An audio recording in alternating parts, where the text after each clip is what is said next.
အားလုံးပဲမင်္ဂလာပါခင်ဗျာဒီနေ့တော့ကျွန်တော်ကြက်ဥရှင်ချက်မယ်ပေါ့နော်အဲ့တော့လိုအပ်တာလေးတွေတော့လိုက်ပါဦးမယ်အားလုံးလိုက်ရွှေ့ကြပါအောင်ကျေးဇူးတင်ပါတယ်ကြက်ဥရှင်ချက်ဖို့အတွက်ကျွန်တော်ပထမဆုံးကြက်ဥလေးပြုတ်မယ်ပေါ့နော်ဟုတ်ကဲ့ခင်ဗျာကျွန်တော်ကြက်ဥလေးထည့်လိုက်ပါမယ်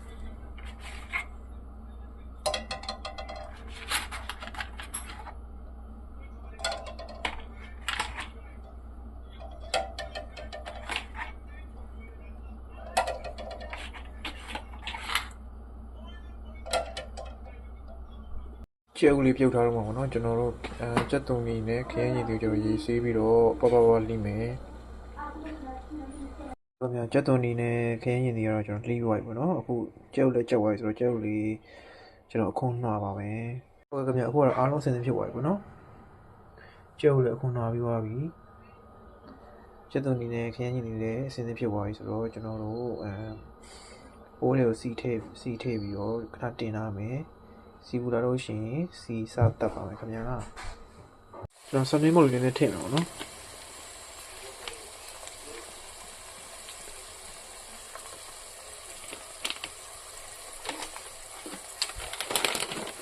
ပြီးတော့ကျွန်တော်အယောင်လေးမို့လေးနဲ့ထည့်ပါမယ်အယောင်လေးမို့ပေါ့နော်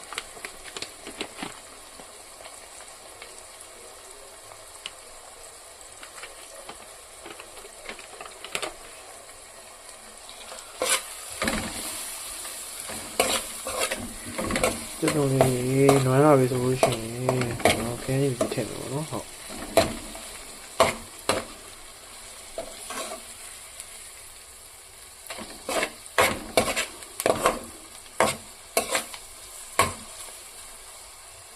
ဟုတ်ကဲ့ကျတော့လေးနဲ့နွမ်းလာပြီဆိုပေါ့နော်ကျွန်တော်လှီးထားတဲ့ခင်းရည်လေးထည့်လိုက်ပါမယ်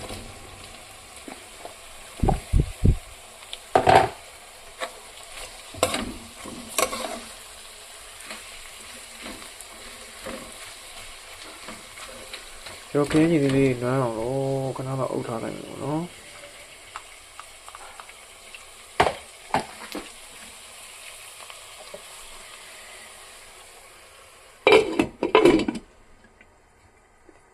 ကျွန်တော်ခင်းကြီးလေးနဲ့နွမ်းလာပြီဆိုတော့ကျွန်တော်စားလေးနဲ့ထည့်ပါတော့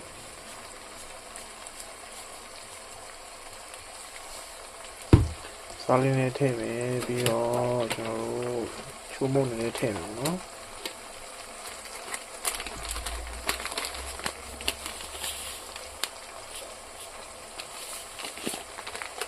မုန်လေးထည့်မယ်ပြီးတော့အနှံလေးနဲ့မှုေးအောင်လို့ကျွန်တော်တို့ဗာထည့်မလဲဆိုတော့မဆလာလေးနဲ့ထည့်မယ်နော်မဆလာမုတ်လေးနဲ့ထည့်မယ်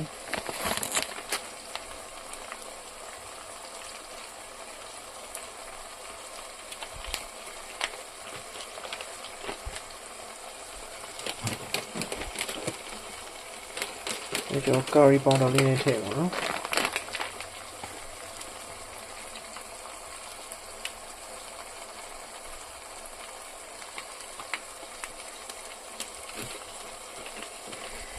ကျွန်တော်မှုလိုက်ပါမယ်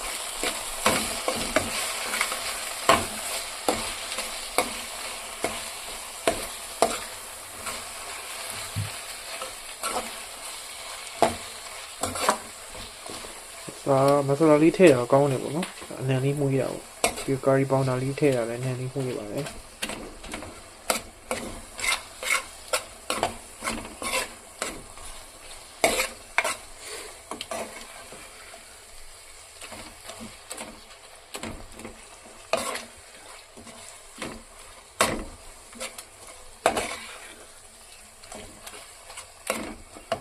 ပြီးတော့ကျွန်တော်အခုနှွာထားတဲ့ကျုပ်လေးထည့်ပြီပေါ့နော်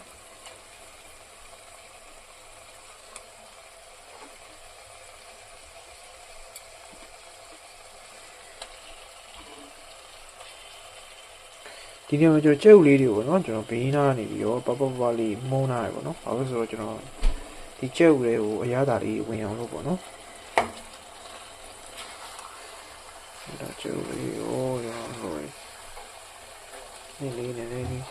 လုံးပေးလိုက်ပါတော့နည်းနည်းအတိအကျလေးလုံးပေးလိုက်မယ်အရင်နေလိုက်လို့ရှိရင်လည်းကျုပ်ပါဗျာပုံပြတ်သွားမှာနေလား ဖြည်းဖြည်းညင်ညင်သာလေးပေါ့ဗျာနော်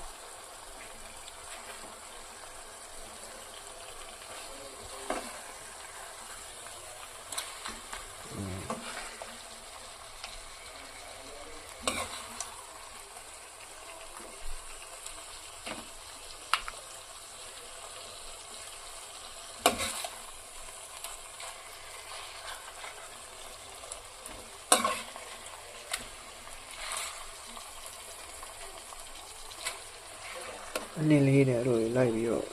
ကျုပ်လေးကိုနော်ဖုံလိုက်လို့လုပ်ပြီးတော့နော်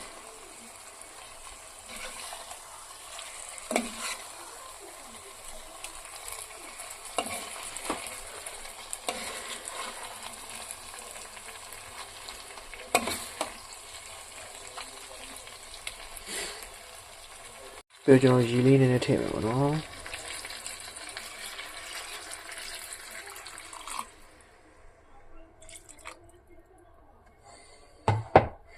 အုပ်ထားလိုက်မယ်ရေလေးခွန်းသွားပြီကျုပ်ဒီကာလေးတွေကပေါ့နော်ကာလေးတွေနဲ့တင်းသွားပြီဆိုတင်းသွားတဲ့အနေထားလေးပေါ့နော်ဟုတ်ကဲ့ခင်ဗျဘယ်တော့ကျွန်တော်ခဏအုပ်ထားလိုက်ပါမယ်အဖုံးလေးခဏနေတော့စားလို့ရပြီပေါ့နော်ကြက်ပြီကျုပ်ဟင်းလေးမကြက်ခင်မှာကျွန်တော်ထမင်းရုံးလေးတည်ထားလိုက်ပါမယ်နော်ဟုတ်ကဲ့ခင်ဗျဟင်းရကြောက်ပါပြီခင်ဗျဗီဒီယိုတွေရတော့ပါပဲအားကြည့်ရှုပြီးသူအားလုံးကိုကျေးဇူးတင်ပါတယ်နောက်ဗီဒီယိုများမှာပြန်လည်ဆုံတွေ့ကြပါမယ်ခင်ဗျာ